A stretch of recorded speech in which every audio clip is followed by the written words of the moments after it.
Welcome to Luca and Miguel. Enjoy the video. You must use the Google Drive app on your iPhone to attach a video. Open the Drive app and sign in with your Google account. Allow the app to access photos when prompted for access. Choose the folder where you want the video to live and tap the orange plus button. Select Upload, then pick Photo and Video to open your camera roll.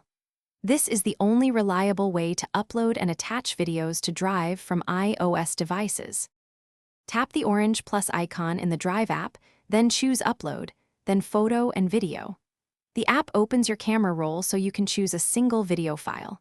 Tap the video thumbnail to select it, and then tap Upload to start sending the file to Drive. If the video is large, choose a Wi-Fi connection for a faster and more reliable upload. Monitor progress in the My Drive list until the video shows as fully uploaded.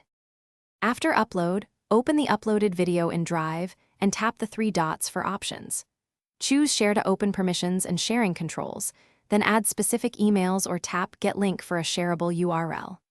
Set permission to anyone with link can view when needed, or restrict to specific people by entering their email addresses.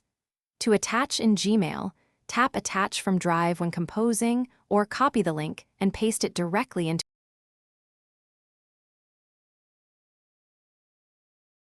Thanks for watching and please subscribe. It's the best investment you'll ever make.